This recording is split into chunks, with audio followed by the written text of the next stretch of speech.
Možnosti za dogovor med Združenimi državami Amerike in Iranom niso videti dobre, saj je 21 ur pogajanj v Pakistanu pripeljalo do mrtve točke. In Združene države Amerike so uvedle blokado Hormuza, da bi preprečile Iranu uvedbo sistema cestnin za nadzor prehoda. Tako se zdi, da dvotedensko premirje od prejšnjega torka ne bo podaljšano, če sploh preživi tako dolgo. Posledično se postavlja vprašanje, kdo ima več koristi od obdobja miru. Torej, danes moramo preučiti koristi za vsako stran. Začel bom s hitrim pregledom situacije in kako nasplošno razmišljati o premirjih. Nato bomo v naši prvi vsebinski točki pogledali problem, s katerim se soočajo Združene države Amerike, s poudarkom na oskrbi z gorivom. Nato bomo prešli na Iran in raziskali eno od neodgovorjenih vprašanj o preostali zmogljivosti Teherana. V okviru tega bomo, ker je svet trenutno res slab, obravnavali tudi potezo Kitajske in nam bo še dodatno otežila življenje. Naj začnem splošno točko o premirjih in o tem, kje smo danes. Vojaško delovanje med Združenimi državami in Iranom se zdi še vedno ustaljeno. Splošni problem pogajanj pa ni bil rešen in Izrael še naprej ukrepa v Libanonu. Iran je kot odgovor ohranil ožino Hormuz zaprto, kar je v nasprotju z osnovnim načelom premirja. Kot odgovor na to so Združene države Amerike začele blokirati prehod ladij, ki Iranu plačujejo pristojbino za obvoz zaprtja. Če bi moral uporabiti eno samo besedo za opis te situacije, bi bila to nevzdržna. Teoretično gledano velja spomniti, da premirja ne sovpadajo nujno s končnimi izidi. Da bi bil kakršenkoli dogovor vzdržen, morajo biti pogoji sorazmerni z dolgoročnim ravnotežjem moči. Tukaj je nekaj manevrskega prostora glede tega, kako lahko strukturirate dogovor skozi čas, o čemer bomo govorili kasneje. Vendar se stvari ne morejo preveč oddaljiti od trenutnega stanja. Zabavno se mi zdi, kako vsaka stran v konfliktu trdi, da premirje vojaško bolj koristi nasprotni strani kot njej sami. Pomislite, kolikokrat ste v zadnjih letih slišali kaj takega v zvezi z Rusijo in Ukrajino? Resnica pa je, da so takšni obojestranski dobički dobesedno nemogoči. Moč med državami je igra z ničelno vsoto, zato kar ena pridobi, druga izgubi.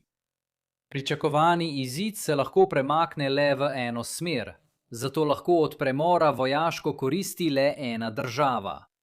Nekdo bo imel dodatno energijo, ko bo zapustil svoj miren položaj, in nekdo bo poskušal povzročiti dvojno škodo, ko ga bo prevzela jeza.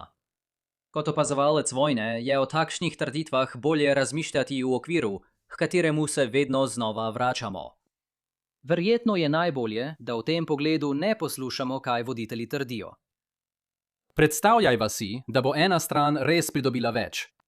Če je ta prednost znatna, potem dogovori niso mogoči in celotna razprava je nepomembna. To je bila ena glavnih ovir za rešitev v Ukrajini. Ko je premik moči manjši, se lahko s pogajanji rešite težave. To preprosto zahteva večji vsebinski popust poraženi strani. A poražena stran ve, da se bo dogovor s časoma izmaknil iz njenih rok. Zato mora dogovor tej državi na začetku dati več, da to nadomesti. Toda s tem nastane klasičen motiv za vajanje. Uboga jaz, potrebujem več, da sprejmem dogovor. Je stalno sporočilo, ki ga želiš poslati, ne glede na resnico. Zato smo dejansko prisiljeni analizirati, kaj se dogaja na terenu, če želimo vedeti, kdo je pravi upravičenec. Ne moremo se zgolj ozirati na besede, ki jih izrekajo voditelji. V redu, naredimo nekaj analize. Začnimo pri ameriški strani. Glavna razprava tukaj je težava, s katero se soočajo Združene države pri vzdrževanju letalskih ur v svoji zračni kampanji. To se morda zdi neumno, glede na to, da so bile vse razprave pred vojno o zmanjševanju ameriških zalog streliva. Res se bomo čez trenutek vrnili k bombam, vendar za večino njih potrebujete letala v zraku, da jih odvržete. Medtem pa se je pred 2 vikendoma razprava o vojni preusmerila na sestreljeni F-15 in iskanje njegove posadke. Morda mislite, da bom v nadaljevanju pogovora govoril prav o tem.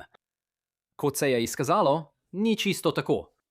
Tudi lovci imajo podobne težave, vendar niso najbolj neposredna skrb. Šibka točka v sistemu so pravzaprav letala za dolivanje goriva, še posebej KC-135. Ta letala za oskrbo z gorivom omogočajo lovcem, da ostanejo dlje časa v zraku, saj jih lahko napolnijo z gorivom med letom. Niso le stvar udobja. Pomagajo tudi maksimirati število uporabnih ur, ki jih lahko dražji lovci preživijo v zraku. Brez njih bi se morali lovci veliko pogosteje vračati na bazo. Del problema s tankerji je v tem, da so ogromni kosi kovine, ki jih je Združene države pustile, izpostavljene na letališki ploščadi. Tu je dejansko povezano z uporabnostjo premirja, saj bo več ukrajinskih protidronskih sistemov postalo operativnih vzdolž Arabske polotoka. Te arabske države lahko ukrajinske sisteme vidijo predvsem kot zaščito civilne infrastrukture, vendar zračno obrambno omrežje ne deluje tako. Prestreznik zazna dron in ga uniči, ne da bi vedel, kaj je bil cilj drona. Ne glede na to je večji problem preprosta matematika letalnih ur. Zadnji KC-135 je bil proizveden leta 1965. To ni bila tipkarska napaka. 1965. So iz obdobja, ko je bila mediana cene hiše v ZDA približno $20,000. Bencin je stal 31 centov na galono, biteli pa so bili še 5 let oddaljeni od razpada. Po eni strani, če nekaj deluje, tega ne popravljaj. Čeprav so v resnici KC-135 skozi desetletja večkrat nadgradili. Po drugi strani pa se nadomestno letalo KC-46 počasi uvaja. Medtem pa je velik pritisk, da 135-ke ostanejo v zraku. A fizika vedno premaga upanje in sanje, ko sta starost in število letalskih ur visoka. Seveda se vsak dan na terenu izvajajo enostavnejše vzdrževanje in popravila. A za resnejša popravila je treba letala prepeljati vse do letalske baze Tinker v Oklahomi. Torej je po tej teoriji Združene države sprožile premirje, da bi pridobila čas za obnovitev letal za dolivanje goriva in za počitek preostale flote. In če Iran ne bo ponudil dovolj privlačne ponudbe, bodo Združene države nadaljevale prizadevanja z obnovljenimi zračnimi silami, ko se premirje konča. No, nimam nobenega dvoma, da Združene države kar najbolje izkoriščajo priložnost za popravilo svoje flote. Ampak ali bodo Združene države vojaško imele koristi od premirja, ni odvisno samo od tega motiva.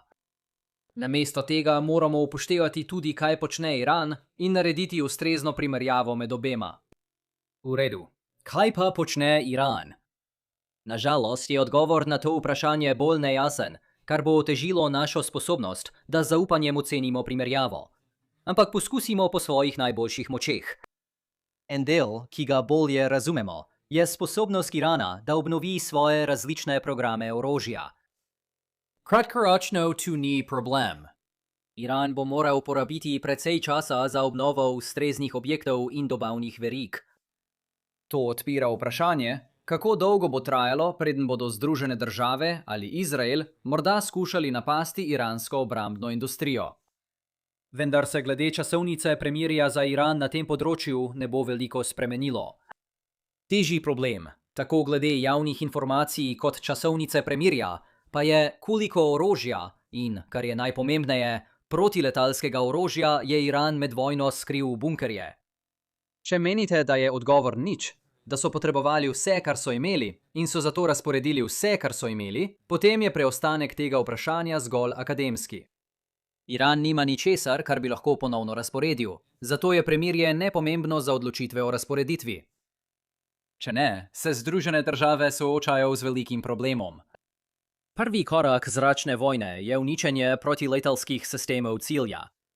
Ko je zračni prostor odprt samo za vas, lahko vaša flota deluje neovirano in uničuje bolj dragocene ali natančnejše cilje. Če zelo poenostavimo, se Združene države za uničevanje protiletalskih sistemov zanašajo na sisteme, kot so rakete Tomahawk. Ideja je, da lahko pokrijete dovolj razdalje, da udarite po nasprotnikovih sredstvih, medtem ko vas oni ne morejo doseči. Vidite tukaj težavo?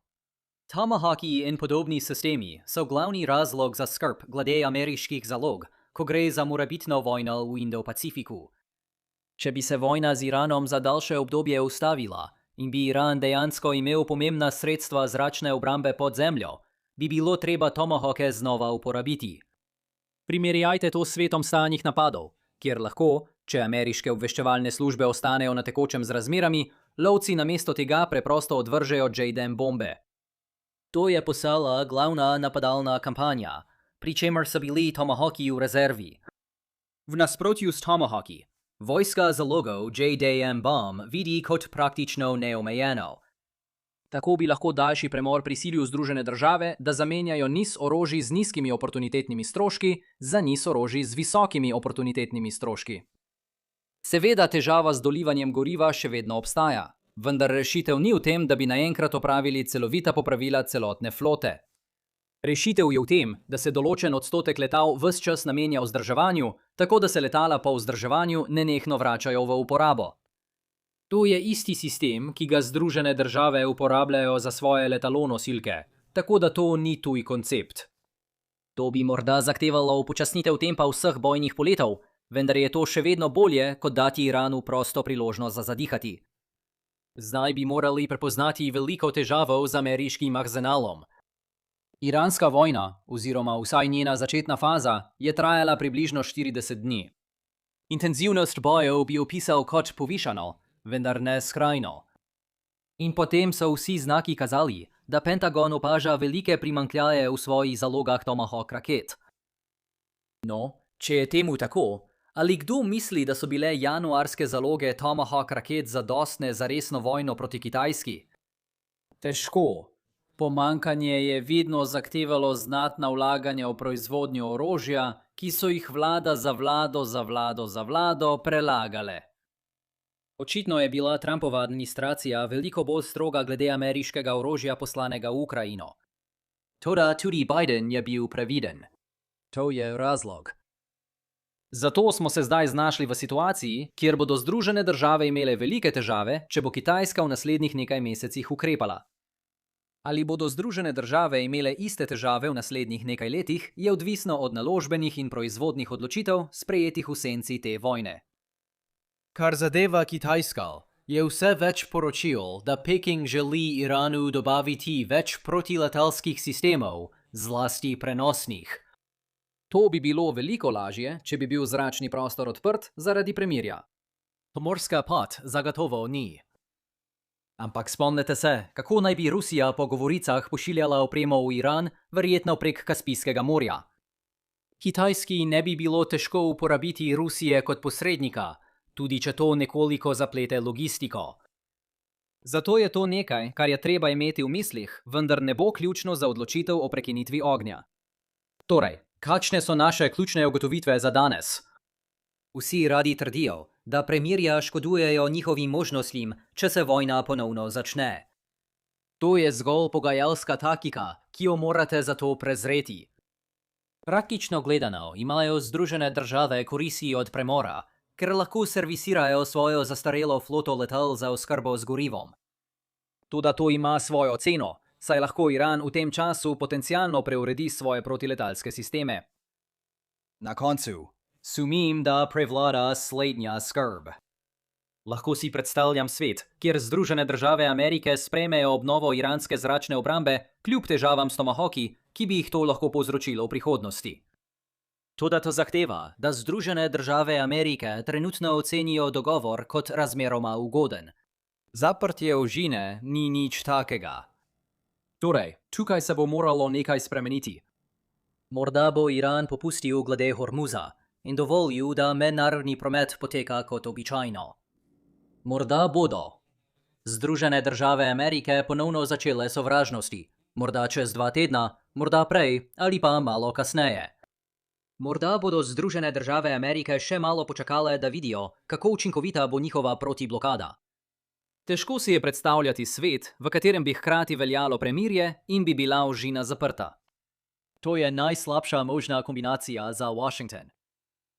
No, bomo videli, koliko pomembnih novic bo izšlo v naslednjem tednu, vendar sumim, da bom naslednjih nekaj dni preživel več časa na Lines on Maps Extra. Naročite se tam, da boste ostali na tekočem. Če vam je bil današnji video všeč, ga prosim všečkajte, delite in se naročite in se vidimo naslednjič. Pazite nase.